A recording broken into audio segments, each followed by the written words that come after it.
नमो भगवते वासुदेवाय।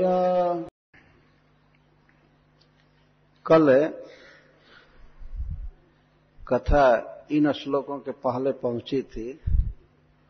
गौर कृष्णदास ने प्रस्तुत किया था। बहुत गंभीर और बहुत सीधा,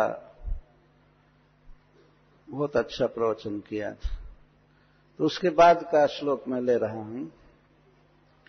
श्रील सूत गोस्वामी नैमिषारण्य के शौनकादि ऋषियों के प्रश्नों का उत्तर दे रहे हैं। तो यहां से वे कहते हैं,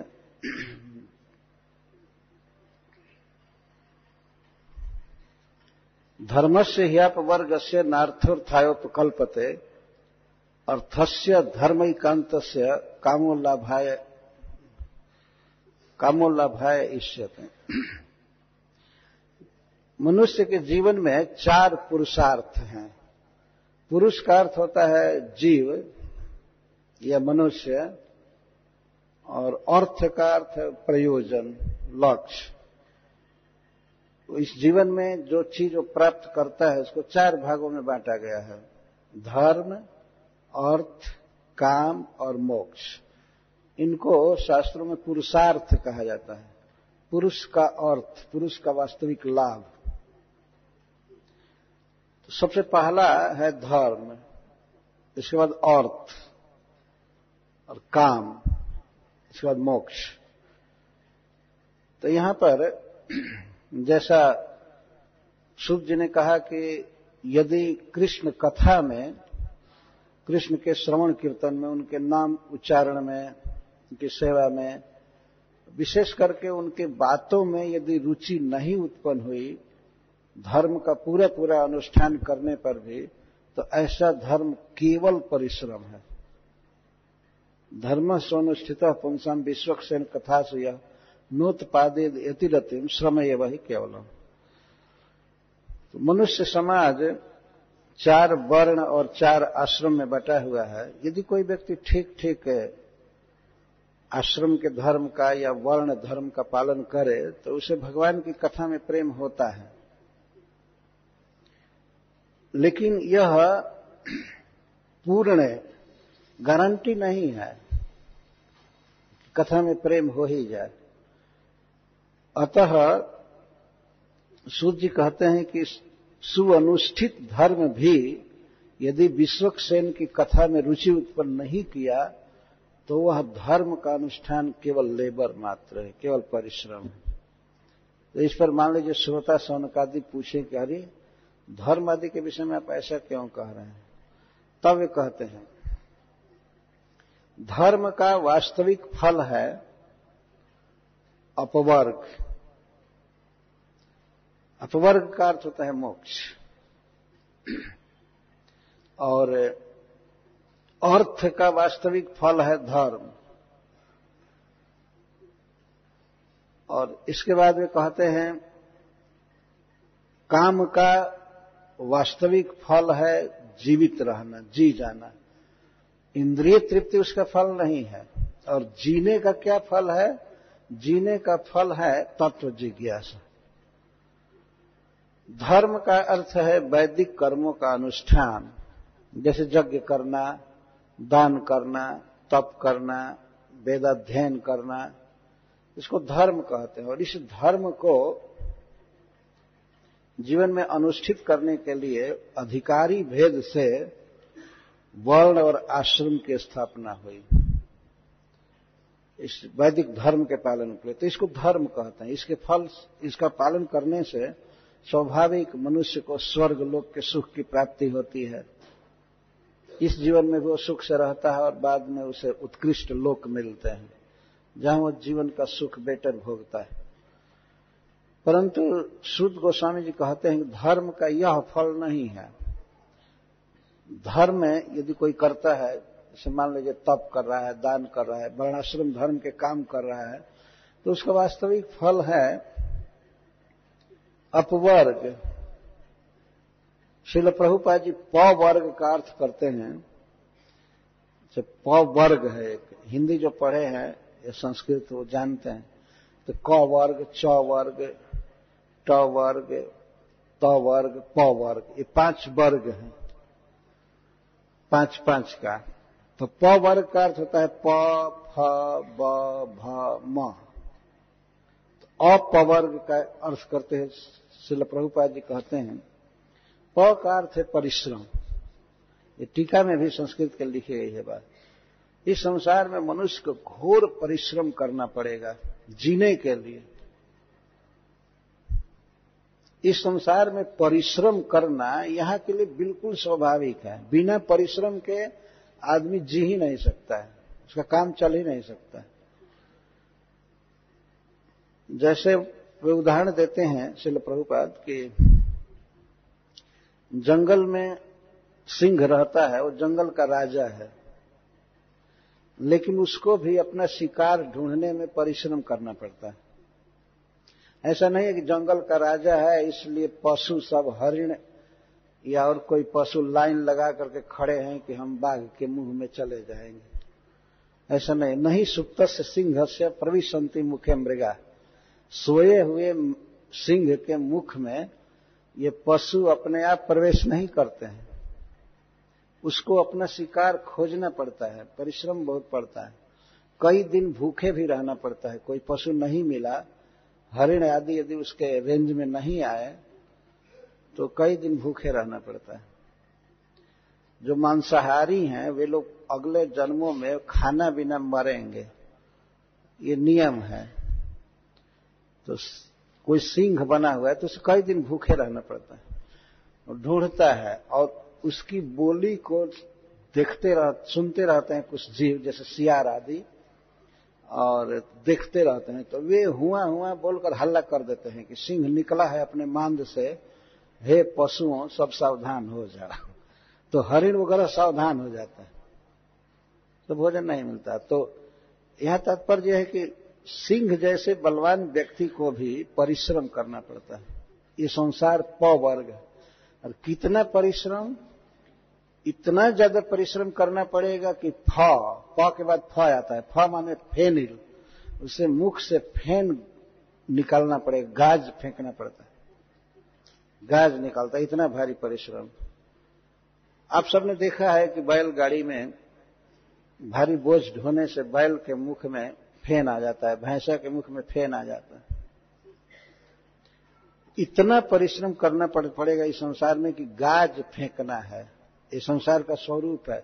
यहाँ रहने पर ऐसा परिश्रम करना पड़ेगा। तो प और फ और ब का अर्थ सारा परिश्रम व्यर्थ होगा।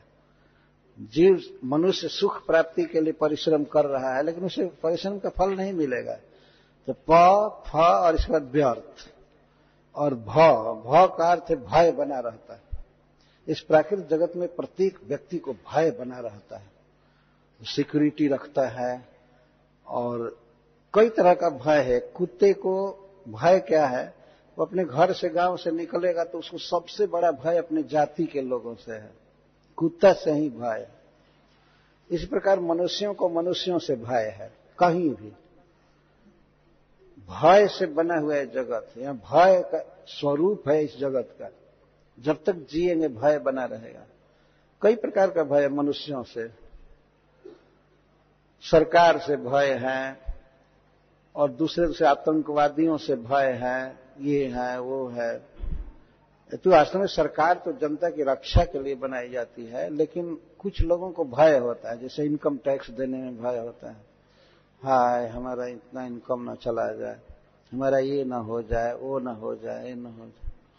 एक पक्षी को भी अगर चारा डाला जाता है तो पक्षी चुगता है, लेकिन थोड़ा सा ताली बजाइए तो उड़ करके भाग जाता है। उसको भय है, भोजन छोड़ करके उड़ करके भाग जाता है। मनुष्यों को भय है। किवाड़ लगाते हैं, सो जाते रात में तो किवाड़ बंद करते हैं, और क्या क्या प्रबंध करते हैं, भय है। ताला लगाते हैं, ताला किस लिए लगाते हैं? मनुष्यों से भय है, कोई पशुओं से भय नहीं है। पशु को तो केवल सांकल लगा दीजिए, किवाड़ बंद है तो तो छुएगा भी नहीं, चला जाएगा। लेकिन आदमी अगर देखे कि इसमें ताला नहीं है तो घर के भीतर जो कुछ बंद है उठा कर ले जाएगा, ये भय है। कई प्रकार का भय है संसार में, मरने का भय, रोग का भय, अपमान का भय, शीत उष्ण सर्दी गर्मी और भूख प्यास, इन सब से जीव लड़ रहा है, इसको भय कहते हैं। पर परिश्रम, फेन फेंकना और व्यर्थ सब परिश्रम है, भय बना हुआ है, और अंतिम परिणाम क्या है? मृत्यु। सब कुछ करने के बाद मरना पड़ेगा, सब कुछ छोड़ करके जाना पड़ेगा। मृत्यु का क्या अर्थ है? मृत्यु का अर्थ है सब कुछ छोड़ करके चले जाना, यही मृत्यु का अर्थ। मृत्यु सर्वहरश्च अहम्। मृत्यु की विशेषता बताते हुए भगवान गीता में कहते हैं सर्वहर।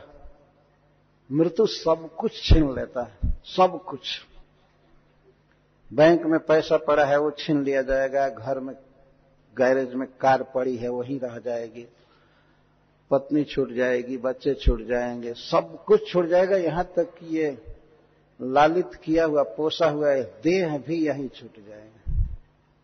इसको सर्वहरः कहते हैं।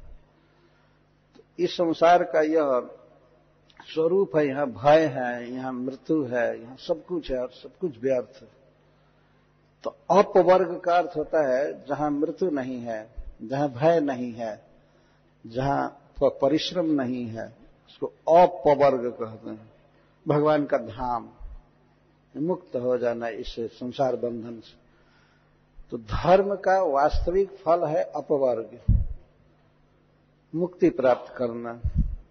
और अर्थ का क्या फल है? अर्थ का फल है धर्म, धर्म करना। यहां पर धर्म का अर्थ भगवत भक्ति होगा।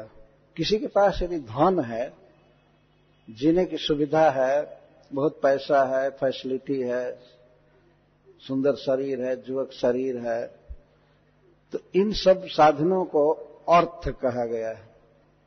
जैसे घर में फर्नीचर अच्छा हो, सब कुछ ठीक हो, कार हो, सब कुछ ठीक है, धन बना हुआ है, बैंक में भी, घर में भी, सब जगह। तो उसका फल क्या है? सूर्य जी कहते हैं उसका फल है धर्म करना।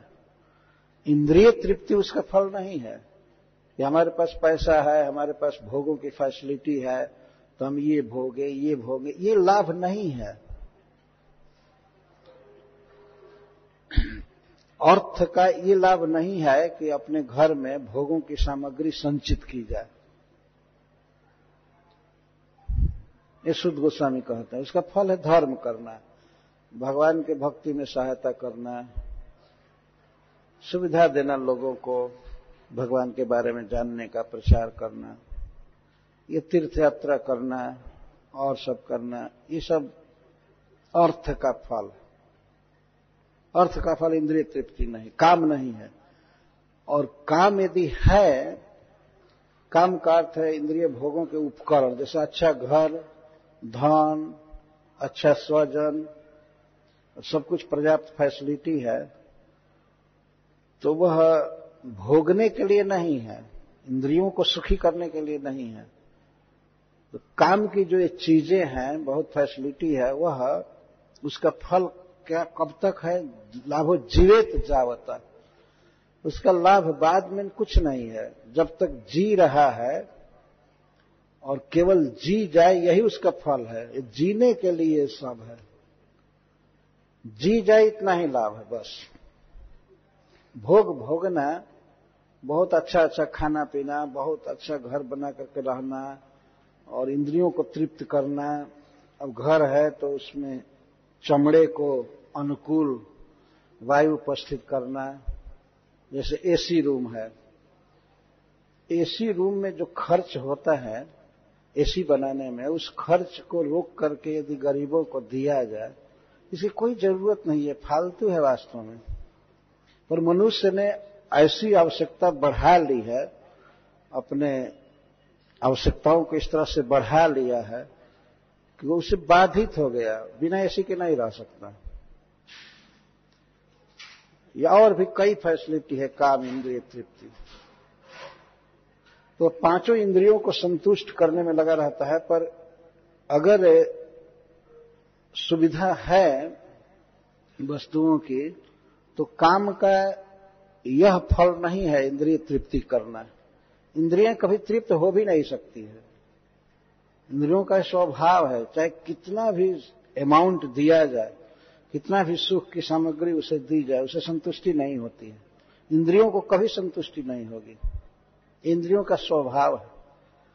न उसे खाने से कभी संतुष्टि होगी, न स्त्री संग से कभी संतुष्टि होगी, और न तो दर्शन से कभी संतुष्टि होगी। इंद्रियों की मांग बढ़ती जाती है। अच्छा, लाभ है जीना, इतना ही खाए, इतना ही पिए, जी जाए, यही लाभ है यहाँ की वस्तुओं से। और जीने का क्या लाभ है? क्यों जिए, ये प्रश्न होता है। कोई आदमी क्यों जिए, जीने का क्या लाभ है? तो जीवस्य तत्व जिज्ञासा, जीने का वास्तविक लाभ है कि जी करके भगवान के विषय में जानकारी प्राप्त करे और उनसे प्रेम करे, जो तत्व जिज्ञासा कहते। तत्व का अर्थ होता है असली वस्तु से, तत्व। श्रील जीव गोस्वामी पाद तत्व की परिभाषा करते हैं, जो आगे तो दिया ही गया है लेकिन उसको स्पष्ट करते हैं। स्वरूप शक्ति, जीव शक्ति और माया शक्ति, इन सबके जो आश्रय हैं अर्थात भगवान श्री कृष्ण, उन्हीं को शास्त्रों में तत्व कहा गया है। सब चिदानंदमय होता, उनका आश्रय, भगवान सबके आश्रय हैं। वास्तविक चीज वही है, उन्हीं की सत्ता पर सबकी सत्ता है और उनकी सत्ता अन्य निरपेक्ष है, किसी पर आश्रित नहीं है। तो उन्हीं को शास्त्रों में तत्व कहा गया है। तत्व शब्द है, उसमें त्व लगा हुआ है। तत्व, तत्व असलियत, असली वस्तु।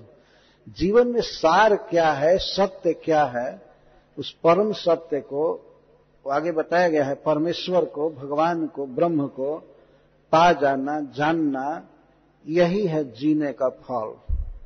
नार्थो जश्चेह कर्म भी, जीवस्य तत्व जिज्ञासा नार्थो जश्चेह कर्म भी। इस संसार में कोई जीवित हो बहुत दिन, तो उसका ये फल नहीं है कि वो बहुत बहुत काम करे, बहुत बहुत काम करे और उनका फल भोगने की चेष्टा करे। इस संसार में सबकी यह स्वाभाविक इच्छा है कि हम ज्यादा दिन जिए, है ना। कोई भी आदमी नहीं है जो ये सोचता होगा कि हम कितना जल्दी मर जाएं, कोई नहीं होगा। सब लोग चाहते हैं कि हम बहुत दिन जिए। हमारे गांव में एक बूढ़ी माता जी थी, तो एक बार हम लोग उनका दर्शन करने गए। बिल्कुल वृद्ध हो चुकी थी, अब तो नहीं है।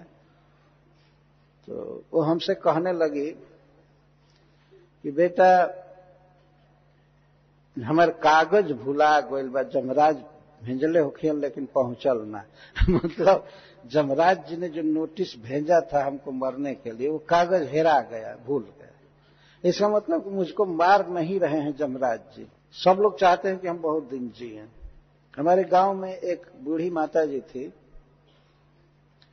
तो एक बार हम लोग उनका दर्शन करने गए। बिल्कुल वृद्ध हो चुकी थी, अब तो नहीं है।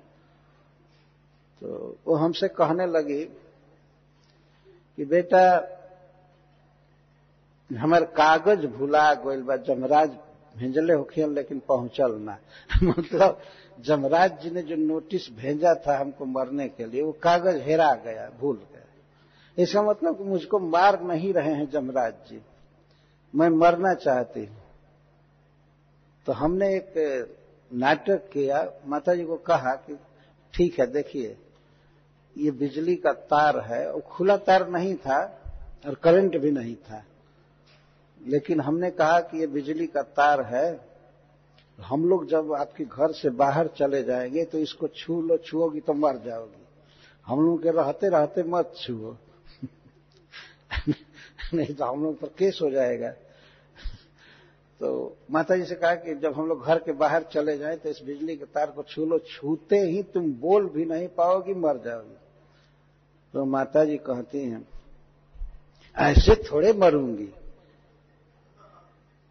तो मैं कहा कि ये कहो कि मरना नहीं चाहती हो, क्यों झूठ बोल रही हो कि मरना चाहती हो।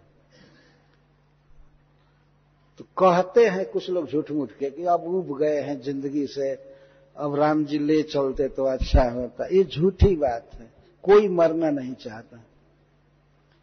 और उसके 4 वर्ष के बाद नहीं, वो 1 वर्ष के बाद ही हम आए गांव पर, तो पता लगा कि माता जी का वो कागज जो हेरा गया था मिल गया और चली गई। तो इस तरह से वो तो सेट है, कंप्यूटराइज्ड है। किस दिन शरीर छोड़ना है उस दिन छोड़ना ही पड़ेगा, उसी समय पर। हम लोगों को पता नहीं होता। तो प्रत्येक व्यक्ति जीना चाहता है, लेकिन प्रश्न ये है कि जी करके वो करना क्या चाहता है। वो जी करके बहुत बहुत काम करके और खाना पीना यह वह यही करना चाहता है, पर माया शक्ति उसको बहुत दिन अलाउ नहीं करेगी यहां रहने के लिए। कुछ खास समय में मर ही जाना पड़ेगा और उसकी इच्छा कभी पूरी नहीं होगी। किसी व्यक्ति से पूछा जाए आपकी इच्छा पूरी हो गई है, तो कहेगा नहीं नहीं बिल्कुल, ये चाह है, ये इच्छा है, ये इच्छा है, ये इच्छा है। अब मैं मरना नहीं चाहता हूं, भगवान कुछ और बरस रख देते तो अभी मैं खाता पीता इंद्रिय तृप्ति करता तो सुखी हो जाता। लेकिन प्रत्येक जीवन में तो यही कर रहा है, वो कभी सुखी नहीं हो सकता। तो जीने का फल है भगवान की जिज्ञासा करना। जिज्ञासा के 2 अर्थ है, जानने की इच्छा और पाने की इच्छा। जिज्ञासा का अर्थ होता है तत्व जिज्ञासा। जो तत्व है, वास्तविक वस्तु है इस संसार में, श्री भगवान, उनको जानना और उनको पाना, यही है जीने का फल। पर उनको कैसे जाना जाएगा, कैसे पाया जाएगा, उपाय है उसके लिए। जैसा सूत जी कहते हैं, भगवान के विषय में सुनना, भगवान का जप करना, कीर्तन करना, गुणानुवाद करना, प्रणाम करना, उनकी पूजा करना, आगे सब बात बताई गई है। तो इस प्रकार जीवन का फल है भगवान को पाने की इच्छा। यही फल है, भगवान को जानने की इच्छा और उनको पाने की इच्छा। तो तत्व क्या है, ये प्रश्न होता है। उन्होंने कहा जीने का फल है तत्व जिज्ञासा। तो तत्व क्या है? तो श्रील सूत गोस्वामी जी कहते हैं कि सभी शास्त्र और संत लोग कहते हैं, वदन्ति तत्तत्त्वविदस्तत्त्वं जज्ञानमद्वयम् ब्रह्मेति परमात्मेति भगवानिति शब्दते। तत्वविदः, तत्वज्ञ लोग जो तत्व को ठीक से जानते हैं उनको तत्वविदः कहा गया। तत्ववेतागण जो तत्व को ठीक से जानते हैं वे बोलते हैं, वे प्रवचन करते हैं, बताते हैं। वदन्ति तत्तत्त्वविदस् तत्वम् तत्वविदस् तत्तत्वम् वदन्ति। तत्ववेता लोग उस तत्व के विषय में बोलते हैं, बताते हैं। तत्व क्या है? जद ज्ञानम अद्वयम, जो अद्वय ज्ञान है वही तत्व है। ज्ञान का अर्थ है चिदेक वस्तु, जो पूर्ण चिन्मय है, जड़ जिसमें कुछ भी नहीं है, और वह अद्वय है, उसके समान दूसरा कोई नहीं है, और उसी पर सबकी सत्ता है, जिसमें स्वजातीय, विजातीय और स्वगत भेद नहीं है। ये सब शास्त्र के वाक्य हैं, यहां इसके व्याख्या की कोई बहुत जरूरत नहीं है, और न तो व्याख्या के बाद भी ये ग्राह्य है, पर सीधा समझना चाहिए। तत्ववेता लोग जिस तत्व को कहते हैं वो तत्व है अद्वय ज्ञान तत्व। अद्वय ज्ञान तत्व ब्रजे ब्रजेंद्र नंदन। भगवान चैतन्य महाप्रभु कहते हैं कि वो अद्वय तत्व ज्ञान क्या है, वो अद्वय ज्ञान क्या है, वो है ब्रजेंद्र नंदन भगवान श्री कृष्ण। इसको बहुत तरह से सिद्ध किया गया है, लेकिन हमको एक तो इतना समय यहां नहीं है उतना विस्तार से प्रवचन करने का, और आप लोगों के पास भी ये सब तैयारी नहीं है, इतना समय नहीं है, और हमको वो ज्ञान भी नहीं है पूरा कि हम उसको बता सकें। तो ब्रह्म इति परमात्मा इति भगवान इति शब्द थे। उसी परम तत्व को तत्ववेता लोग ब्रह्म कहते हैं, परमात्मा कहते हैं और भगवान कहते हैं। इति शब्द थे। तत्व एक ही है, जैसा अद्वय कहा गया, एक है, लेकिन उसको 3 नाम देते हैं, ब्रह्म इति, परमात्मा इति और भगवान इति। उसी परम तत्व को, अद्वैत तत्व को ज्ञानी लोग, भक्त लोग ब्रह्म कहते हैं, परमात्मा कहते हैं और भगवान कहते हैं। एक ही है वो, लेकिन उसको ये 3 नाम क्यों देते हैं? रियलाइजेशन के भेद से। श्रीपाद जीव गोस्वामी जी लिखते हैं कि जैसे मान लीजिए कहीं पर कोई पर्वत है, तो पर्वत को, पहाड़ को यदि दूर से देखा जाए तो वह केवल सांवला सांवला एक दृश्य दिखाई देता है। ये बहुत दूर से रियलाइज किया जाता है। ये नहीं पता चलता है कि यहां पत्थर है, पेड़ है, या पशु है, नदी है। दूर से केवल नीला नीला दृश्य दिखाई देता है। और निकट यदि जाएंगे तो इतना पता लगेगा यह पर्वत है। लेकिन जब बिल्कुल निकट जाएंगे, पर्वत में प्रवेश करेंगे, तब पता चलता है इधर नदी है, इधर यह शिखर है, इधर ये वृक्ष है, यह झील है, सरोवर है, पशु घूम रहे हैं इत्यादि। तो इस तरह से जब भगवान श्री कृष्ण का बहुत दूर से, परमात्मा भगवान का दूर से रियलाइजेशन जो होता है, तो वो केवल एक सत्ता के रूप में रियलाइजेशन होता है कि भगवान हैं, लेकिन उनका आकार वगैरह दिखाई नहीं देता है। बहुत दूर से रियलाइजेशन का मतलब देश की दूरी नहीं, ज्ञान की दूरी। अभी जिन लोगों को कम ज्ञान है, दूर से रियलाइज करते हैं, तो वे लोग यही कहते हैं कि भगवान हैं,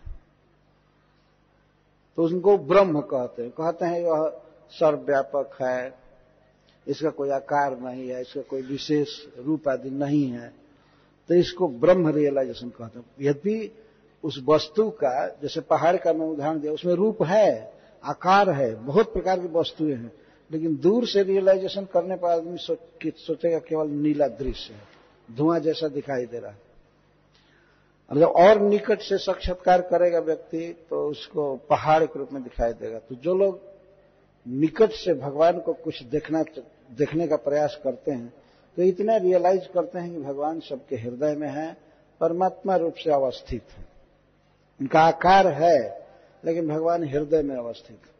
और बिल्कुल निकट से जब भगवान का रियलाइजेशन होता है, तब पता चलता है ये तो परम सुंदर पुरुष हैं, बांसुरी बजाते हैं, मोर पंख पहने हैं, और इनके परिकर है, ये लीला करते हैं, नाना प्रकार के गोवर्धन धारण करते हैं, कालिए के फण पर नृत्य करते हैं, अर्जुन का रथ हाँकते हैं। ये सब भगवान के विशेष विशेष लीलाओं का, उनके स्वभाव का, रूप का, सबका पूर्ण रियलाइजेशन जब होता है, तब उनको भगवान कहते हैं। समस्त अशेष ऐश्वर्यों से जो युक्त हैं और अनंत अद्भुत लीला करते हैं, उनको भगवान कहते हैं। तो एक ही परम तत्व को साक्षात्कार भेद से कोई कोई उसे ब्रह्म कहते हैं, कोई परमात्मा कहते हैं, और कोई भगवान कहते हैं। लेकिन वास्तव में ब्रह्म रियलाइजेशन भी कृष्ण का ही रियलाइजेशन है। कृष्ण सत्य हैं, चिन्मय हैं, और सब जगह हैं, और प्रकृति के किसी भी पदार्थ से परे हैं। उनका रूप है, लेकिन ऐसा रूप नहीं है, नाशवान रूप नहीं, वो नित्य है, और जड़ भौतिक नहीं है, चिन्मय है, और ज्ञान घन है वो। इस प्रकार का रियलाइजेशन जो है वो ब्रह्म रियलाइजेशन है। और हृदय में परमात्मा का, कृष्ण का जो ध्यान किया जाता है, वो परमात्मा साक्षात्कार है। और भगवान का अपनी लीला भूमि में, वृंदावन में, द्वारका में, मथुरा में, कुरुक्षेत्र में जो उनकी लीलाएं हैं, इन लीलाओं के साथ, परिकरों के साथ वे नित्य लीलायमान है। इस साक्षात्कार को भगवत साक्षात्कार कहा जाता है। यह पूर्ण साक्षात्कार है, यह भगवान का वास्तविक साक्षात्कार है। तो इन्हीं की जिज्ञासा करनी चाहिए, भगवान श्री कृष्ण के बारे में जानने का प्रयास करना चाहिए, और उन्हीं के चरण कमल को पाने का प्रयास करना चाहिए। इस प्रकार जीवित रहने का यह फल है। जीवन का फल है भगवान कृष्ण को जानना और उनसे प्यार करना। वदंती तत्तत्व विदस्तत्वम जज ज्ञान मद्वयम ब्रह्मेति परमात्मेति भगवान इति शब्दयते। यह कह करके सुद गोस्वामी कहते हैं तत्व जिज्ञासा क्या चीज है, कैसे उसको पाएंगे, कैसे उसको जानेंगे। तब ये श्लोक कहते हैं तच्छद्दधान मुनयो ज्ञान वैराग्य युक्तया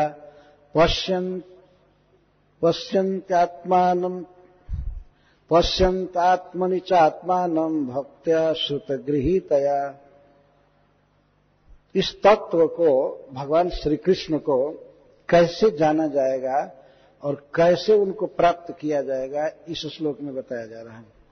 तच्छद्दधाना मुनयो, मुनिजन जो मननशील विचारवान भक्तजन हैं, जो गंभीरता से भगवान के लीला आदि का मनन करते हैं, उनको मुनि कहते हैं।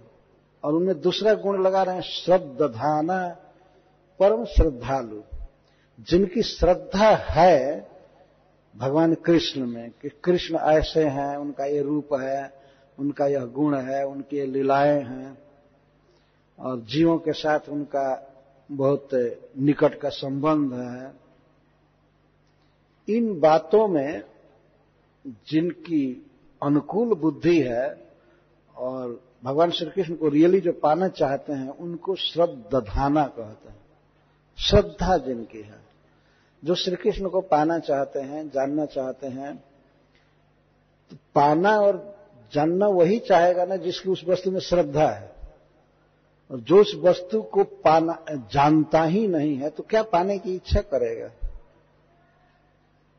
तो श्रद्धा का यह अर्थ है कि भगवान श्री कृष्ण हैं और परम सुंदर हैं, सब कुछ ज्ञान वैराग्य आदि में पूर्ण है और वही वास्तविक तत्व हैं, वही वास्तविक वस्तु हैं। उनको हमें पाना है, इस जीवन में कृष्ण को पाना है, कृष्ण से प्रेम करना है। इस प्रकार की जिसकी बिल्कुल सुनिश्चित धारणा है, जिसका ये उसको श्रद्धाना कहते हैं, श्रद्धालु।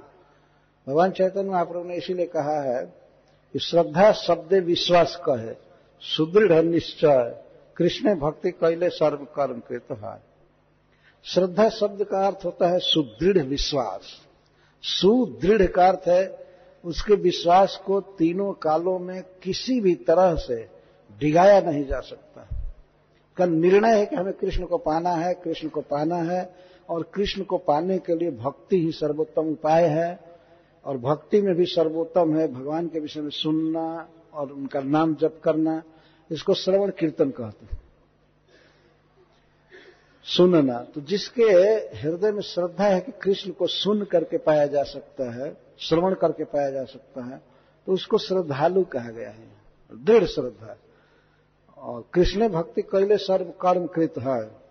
उस भक्त के, उस साधक के मन में यह धारणा होती है कि मैं कृष्ण की भक्ति कर रहा हूं तो कृष्ण मुझको मिलेंगे और यही मुझे करना है, यही करना है। मुझे भागवत सुनना है, मुझे भगवान के नाम का जप करना है, हमेशा वर्णन करना है उनके गुणों का।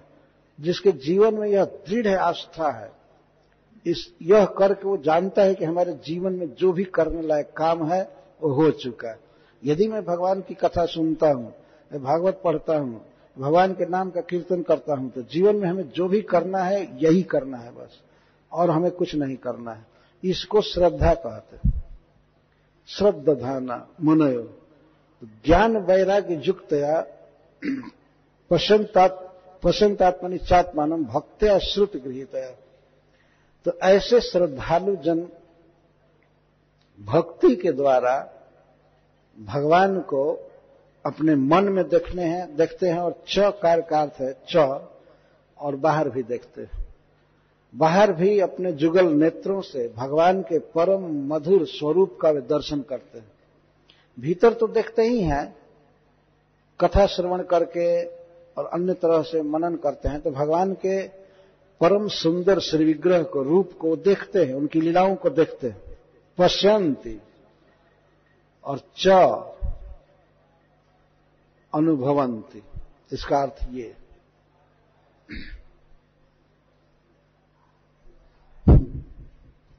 हरे कृष्ण। ठीक ठीक। पश्यन्ति और च, पश्यन्ति का अर्थ देखते हैं। कहां देखते हैं? आत्मनि, आत्मा में, मन में देखते हैं।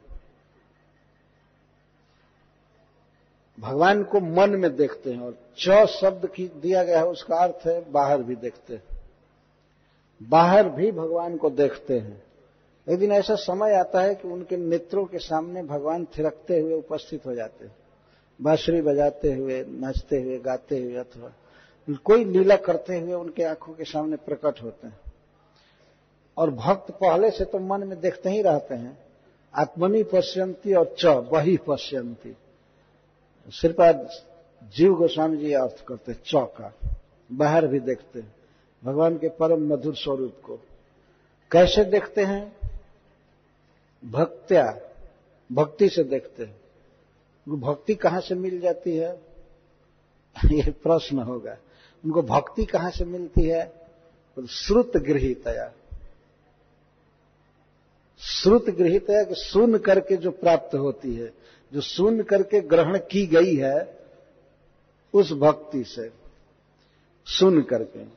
वास्तव में यह नियम है कि सर्वप्रथम कोई व्यक्ति, कोई साधक, शिष्य गुरु के मुख से भगवान के गुणों का वर्णन सुनता है, इसको श्रुत कहते हैं।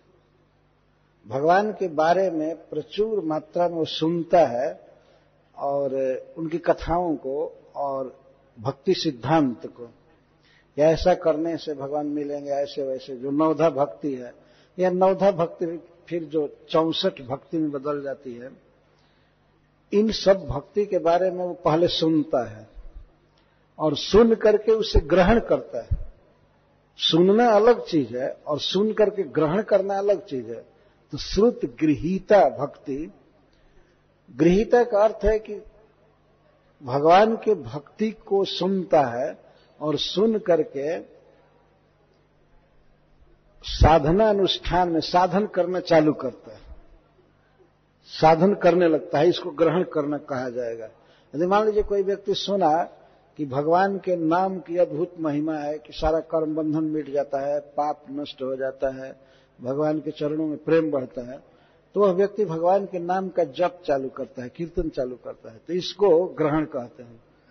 गुरु के मुख से भक्ति की महिमा और भगवान के रूप आदि की बात सुन करके वह व्यक्ति अनुष्ठान करता है। साधन अनुष्ठान उसको कहते हैं। साधन अनुष्ठान का मतलब वह पड़ जाता है सुनने पर।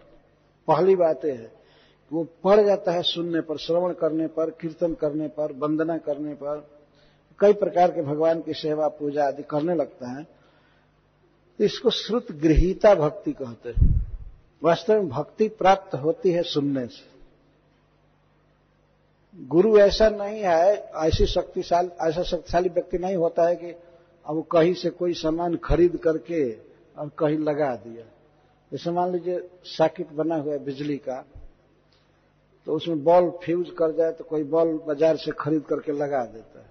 भक्ति ऐसे नहीं मिलती है। भक्ति ऐसे नहीं मिली है कहीं से ले करके और लगा दीजिए। पहले वो सुनी जाती है और सुन करके ग्रहण की जाती है। श्रुत गृहीतया भक्त्या। तो जो गुरु मुख से भगवान के रसमय लीलाओं को सुनता है व्यक्ति, उनकी विशेषताओं को, गुणों को, और इसके बाद भक्ति के अंगों में जिसमें श्रवण प्रधान है और कीर्तन, श्रवण कीर्तन में लग जाता है, तो इसको गृहीता कहा गया। सुन करके ग्रहण किया है अपने जीवन में। तो सुन करके जिस भक्ति को ग्रहण किया, उस भक्ति के बल से भगवान को भीतर भी देखने लगता है और कालांतर में भगवान को बाहर भी देखने में समर्थ हो जाता है। भगवान उसके सामने स्फुरित होते हैं, साक्षात दर्शन देते हैं, केवल भावना में नहीं। भगवान उसके भक्ति से प्रभावित होकर उस भक्त के आंखों के सामने प्रकट हो जाते हैं। इसको कहते पश्यन्ति। सीधा सोजा क्रिया का प्रयोग है। पश्यन्ति, देखते हैं। कहां देखते हैं? आत्मनि। और च बहि अपि, बाहर भी देखते हैं, भीतर भी देखते हैं। प्रेमांजन छरित भक्त विलोचनेन संतः सदैव हृदयेषु विलोकयन्ति यम श्याम सुंदरम अचिंत गुण स्वरूपम गोविंदमाद पुरुषम तमहम भजामि। ये क्या बात है, कुछ भक्त लोग उधर क्यों खड़े हैं? हमें समझ में नहीं आ रहा है कि ये लोग क्या भागवत सुनते हैं, क्या आयोजन किए। कई उधर खड़े हुए बिना मतलब के।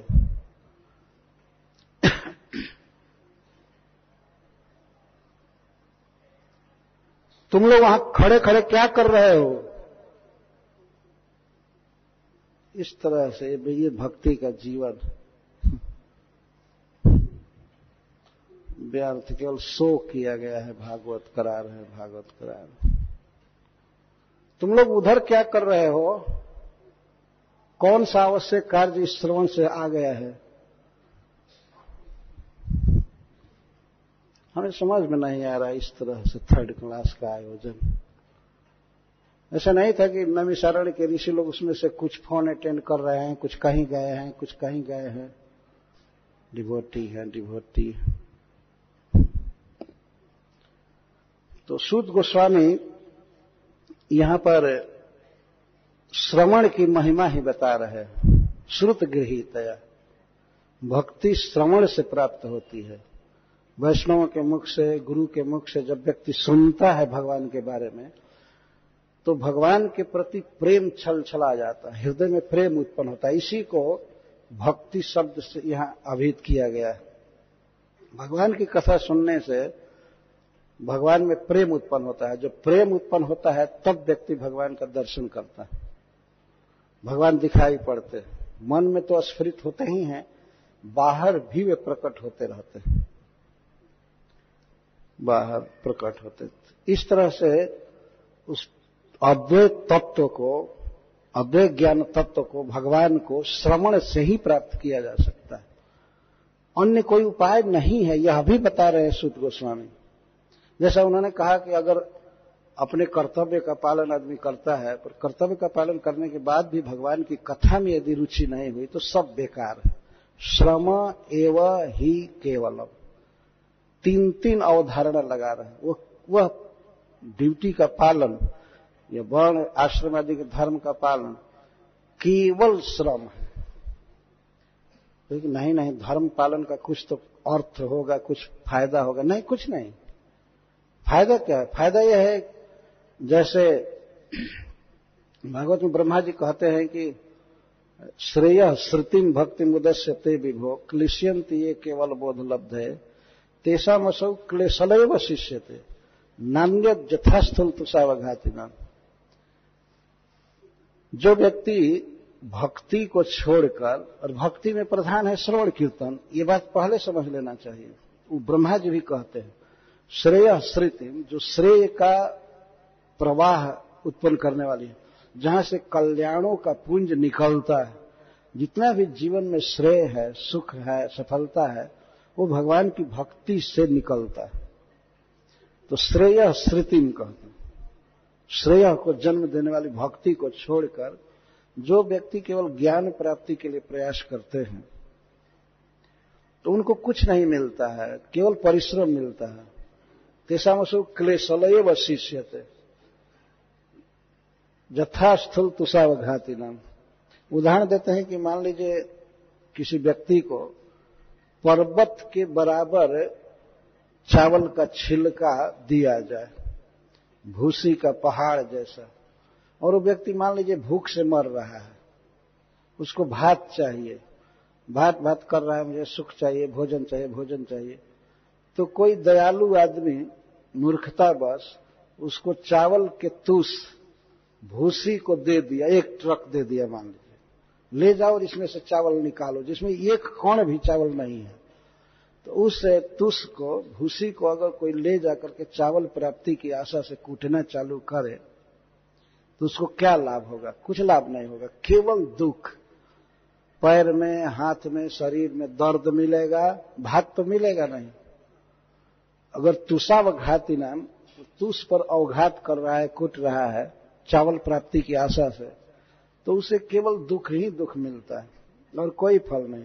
उसी तरह से कोई व्यक्ति यदि भगवान की कथा से प्रेम नहीं करता है, कथा नहीं सुनता है, कीर्तन नहीं करता है, तो उस व्यक्ति को अन्य साधनों का अनुष्ठान करके ज्ञान प्राप्ति के लिए प्रयास करता है, तो वह प्रयास, वह धर्म पालन सब उसका केवल क्लेशलेव शिष्यते, उसको दुख ही देता है, सुख नहीं दे सकता। शुद्ध गोस्वामी ये बात कह रहे हैं। तो भगवान को पाने का उपाय है भक्ति। तो यह कहा जाता है कि अगर भगवान के बारे में ज्ञान न हो और संसार से वैराग्य न हो, अनासक्ति न हो, तो व्यक्ति कैसे भगवान का दर्शन पाएगा। तब कहते हैं ज्ञान वैराग्य युक्तया।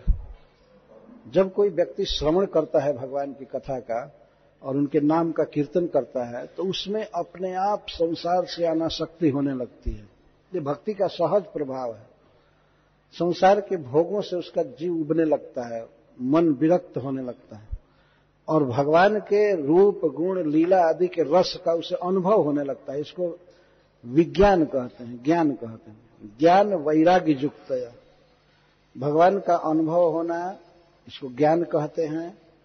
और संसार के विषयों से वैराग्य होना, इसको वैराग्य कहते हैं, राग नहीं होना। तो भक्ति करने पर, खास करके भगवान की कथा सुनने पर, ये दोनों कार्य अपने आप होने लगते हैं, ज्ञान वैराग्य युक्तया। तो ऐसे ज्ञान और वैराग्य से युक्त, संसार के विषयों से अनासक्ति और भगवान के रूप गुण लीला आदि का अनुभव, इन दोनों से युक्त भक्ति रहती है, तो उस भक्ति के द्वारा तत्व को तत्ववेत्ता लोग, भगवत भक्त जन, साधक जन अपने हृदय में देखते हैं और बाहर भी देखते हैं। अतः पुंभीर द्विजश्रेष्ठा वर्णाश्रम विभाग सह स्वनुष्ठित धर्म से संसिद्धिर हरितोषणम। इसीलिए हे द्विज श्रेष्ठा, हे ब्राह्मणों में सर्वश्रेष्ठ सौनकादि ऋषिजन, अतः पुंभीर द्विजश्रेष्ठा, हे द्विज श्रेष्ठ, हे श्रेष्ठ ब्राह्मणगण, अतः मनुष्यों के द्वारा अनुष्ठित स्वधर्म का, ठीक ठीक अनुष्ठित स्वधर्म का फल है भगवान को संतुष्ट करना। अतः पुंभीर द्विजश्रेष्ठा वर्णाश्रम विभाग सह स्वनुष्ठित धर्म से संसिद्धिराक्तोषणम। वर्णाश्रम विभाग सह का अर्थ है कि 4 वर्ण हैं, 4 आश्रम हैं, और इन आश्रम और वर्ण के अपने अपने अधिकार या योग्यता के अनुसार व्यक्ति ठीक ठीक धर्म का पालन करे,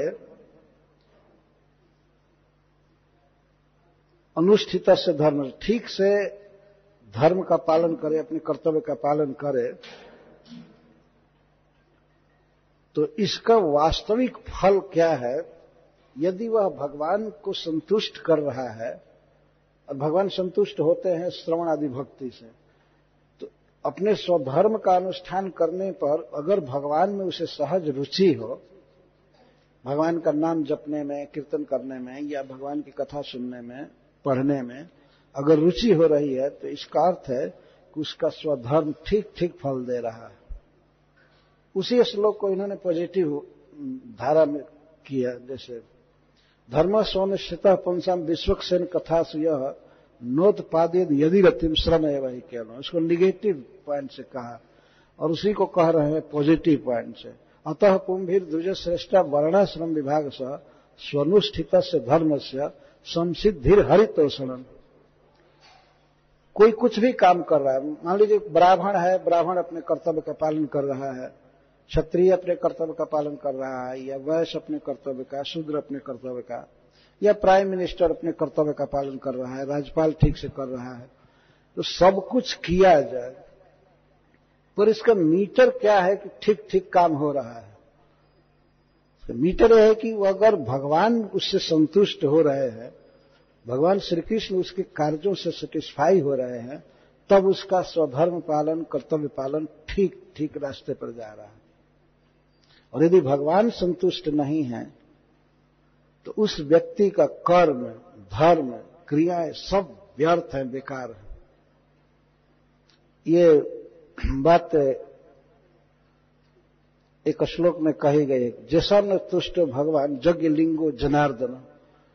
जिस व्यक्ति पर भगवान यज्ञ लिंग प्रसन्न नहीं है, जनार्दन प्रसन्न नहीं है, तो उसका कोई भी शुभ कर्म देखने में कर रहा है तो क्या, लेकिन वो बेकार है, उसकी अधोगति करेगा। चैतन्य चरितामृत में भगवान चैतन्य महाप्रभु यहां तक कहते हैं कि चारि वर्णाश्रम यदि कृष्ण नहीं भजे, स्वकर्म करिते से रौरवे पड़ी मजे। यदि कोई व्यक्ति ठीक ठीक अपने कर्तव्य का पालन कर रहा है, जो उसका विहित धर्म है, लेकिन यदि स्वधर्म का पालन करते हुए भी वो कृष्ण की भक्ति नहीं करता है, श्रवण कीर्तन आदि भक्ति नहीं करता है, तो उसे नरक की प्राप्ति होती है। चारि वर्णाश्रमी यदि कृष्ण नहीं भजे, तो स्वकर्म करिते से रौरवे पड़ी मज। यदि कोई सन्यासी है, मान लीजिए 4 आश्रम में एक सन्यास आश्रम है, सबसे श्रेष्ठ आश्रम माना गया है सन्यास आश्रम, लेकिन यदि सन्यासी भगवान के नाम का जप नहीं करता है, भगवान के शास्त्र भागवत को नहीं पढ़ता है, भागवत की कथा नहीं सुनता है, तो सन्यासी भी घोर नरक में जाएगा। चारि वर्णाश्रमी कहते। और ब्राह्मण है, यदि ब्राह्मण और काम किया अपने वर्ण के अनुसार, लेकिन वो भगवान का कीर्तन न करे, भगवान की कथा न सुने, उनके नाम का जप न करे, तो वह भी नरक में ही जाएगा। और वो भी रौरवे पड़ी मज। रौरव कहते हैं चैतन्य महाप्रभु, मां घोर नरक। इस जीवन में यदि कोई व्यक्ति चाहता है कि हम नरक न जाएं, सब दुख से बच जाएं और परम सुख हमें मिले, तो उसे चाहिए कि वह भगवान के नाम का उच्चारण करे। हरे कृष्णा कृष्णा कृष्णा हरे हरे, हरे राम राम राम हरे हरे। इस बात को कई बार कहा गया है। एतावान संख्य योगाभ्याम स्वधर्म परिनिष्ठया जन्म लाभ परः पुंसाम अंते नारायण स्मृति। सब कुछ व्यक्ति करे, लेकिन परिणाम देखना चाहिए कि वो कृष्ण का स्मरण कर रहा है कि नहीं, कृष्ण के बारे में सुन रहा है कि नहीं, या उनका उच्चारण कर रहा है कि नहीं, गुणों का, नाम का। अगर नहीं कर रहा है तो उसका रास्ता ठीक नहीं है। वो भले सन्यासी है, ब्राह्मण है, या अपनी ड्यूटी में लगा हुआ है। कई बार लोग कहते हैं, प्रश्न करते हैं। एक बार एक व्यक्ति हमसे प्रश्न किया कि स्वामी जी, यदि कोई व्यक्ति ईमानदार है, अपने काम धंधा में है, परंतु वो भगवान कृष्ण की भक्ति नहीं करता है, भजन नहीं करता है, जप नहीं करता है, भागवत नहीं पढ़ता है, भगवान की आरती नहीं करता, लेकिन वो ईमानदार है, तो उसका क्या होगा? तो इसका उत्तर प्रभुपाद जी ने दिया है। तो हमने कहा कि हाँ ठीक है, ईमानदार की परिभाषा क्या आप देते हैं? ईमानदार मतलब, ईमानदार मतलब बोला कि वो बेईमान नहीं है। मैंने कहा ठीक है, तो ईमान का मतलब क्या होता है? बे माने नहीं, बेईमान, बेईमान। तो वो तो ईमान उसमें नहीं है, तो ईमान का क्या अर्थ हुआ? वो कुछ बोला नहीं, तो मैं ही उसको समझाया। देखिए ईमानदार का क्या अर्थ? ईमानदार का अर्थ है अपनी वस्तु के अतिरिक्त दूसरे की वस्तु को कोई न ले, इंक्रोचमेंट न करे, उसको छीने न, दखल न दे, जिसकी वस्तु है उसके काम में आवे, अपनी जो वस्तु है उसी का केवल इस्तेमाल करे, तो माना जाएगा कि ये व्यक्ति ईमानदार है। अगर दूसरे की वस्तु को ले रहा है तो बेईमान है, इसमें ईमान नहीं है ना। आप मानते हैं ना? तो उसने कहा कि हाँ। तो जो व्यक्ति अपने घर का काम कर रहा है, वो बोला घर का काम धंधा कर रहा है, और मान लीजिए ईश्वर को भजता नहीं है, भगवान की भक्ति नहीं कर रहा है, तो ईमानदार है ना। ठीक है, अगर आप इस परिभाषा के अनुसार विचार करें, जो दूसरे की वस्तु को न ले, तो मैंने उसे समझाया कि इस संसार में कोई भी व्यक्ति, कोई भी मनुष्य हवा से सांस लेता है ना, ये हवा उसके द्वारा बनाई हुई है। तो पूछा जाए, सूरज के प्रकाश में काम करता है, सूरज को उसने बनाया क्या? सूरज के प्रकाश में काम कर रहा है ना। यहां सरकार ने बिजली दिया है, बिजली के प्रकाश में लोग काम करते हैं, तो उसका बिल बनता है, महीने में बिल आता है। और बिल अगर न दे तब तो बिजली तो काट ही जाती है, उस पर और फाइन किया जाता है। तो इस संसार में प्रत्येक व्यक्ति बहुत सी वस्तुओं को ले रहा है। पहले तो हवा है, ये पृथ्वी है, पृथ्वी पर जी रहा है, खा रहा है, पृथ्वी का उत्पादन ले रहा है, कपड़ा पृथ्वी से बनता है, और भोजन सब अन्न, फल, दूध, ये सब पृथ्वी से आ रहे हैं। क्या वह व्यक्ति जो अपने घर का काम धंधा करता है, ईश्वर का भजन नहीं करता, इन सब वस्तुओं को अपने आप वो लाया है क्या? ये उसकी है, ये किसी का बनाया हुआ है ना। तो मैं सीधा उत्तर दिया कि वास्तव में ईशावास्यमिदं सर्वम जत्किंच जगत्याम जगत तेन त्यक्तेन भूंजिथा मां गृध कसुसिद्धनम। उपनिषद कहता है कि यहां जो कुछ भी हम देख रहे हैं, सुन रहे हैं, सब कुछ यह ईश्वर के द्वारा व्याप्त है, अर्थात उसने बनाया है और उस पर उसका कंट्रोल है। तो भगवान की आज्ञा से, भगवान को प्रसाद अर्पण करके, भोग अर्पण करके, या उनकी आज्ञा के अनुसार जो हमारे लिए उन्होंने कोटा किया है उसी को भोगना चाहिए। अगर भगवान की याद न करते हुए और भगवान के कोटा से बाहर वो कुछ ग्रहण करता है तो वह पाप करता है, उसकी दुर्गति होगी। जैसे भगवान ने नियम बनाया है, इस करोड़ों स्त्रियां हैं संसार में, किसी एक लड़की का, किसी एक स्त्री का पाणी ग्रहण करके वेद विधि से समाज में, और उसके साथ कोई रहता है तो यह धर्म है, क्योंकि यह ईश्वर की आज्ञा है, ये भगवान की आज्ञा है। लेकिन अगर कोई व्यक्ति ईश्वर की आज्ञा की अवहेलना करके अनेक स्त्रियों से इलीगल संबंध करता है तो वह पापी है। समाज भी पापी मानता है, समाज भी इसको क्राइम मानता है, उसे दंड दिया जाता है। भगवान तो कहते ही हैं कि यह पाप है। तो इसी प्रकार से हमें संसार में कितना खाना है, कैसे खाना है, किस प्रकार से किसी चीज को ग्रहण करना है, सब नियम बनाया गया है। जैसे कोई चीज खा रहे हैं शाकाहारी, नॉन वेज नहीं, शाकाहारी भोजन, तो उसको कहा गया है गीता में कि पत्रम पुष्पम फलम तोयम, उसको पहले मुझे अर्पित करो। भगवान ऐसा कहते हैं, उसे मुझे अर्पित करो, और इसके बाद यदि उस प्रसाद को खाओगे तो तुम सब प्रकार के पाप से मुक्त हो जाओगे। भगवान कहते हैं पत्रम पुष्पम फलम तोयम यो मे भक्त्या प्रयक्षति तदहम भक्त्युपहृतम अस्नामि प्रयतात्मना एवं शुभाशुभ फल मोक्ष से। भगवान कहते हैं अगर ऐसा करोगे तो शुभाशुभ कर्म फल से मुक्त हो जाओगे। कौन ऐसा व्यक्ति है जो भगवान का नहीं खा रहा है? जन्म लेते समय क्या 2-4 टोकरी मिट्टी लेकर के आया था क्या कि यहां खड़ा रहूंगा? खाली हाथ आता है ना, सभी लोग खाली हाथ आते हैं। कोई भी व्यक्ति, चाहे देश का मालिक हो, पूरे राष्ट्र संघ का मालिक हो, कहीं का हो, सब खाली हाथ आए, और खाली हाथ जाना भी है, सब कुछ छोड़ करके जाना पड़ेगा। तो बीच में इतना फल फूल, अनाज, पानी, दूध सब पी रहे, खा रहे, ये किसका है? वास्तव में सब भगवान का है।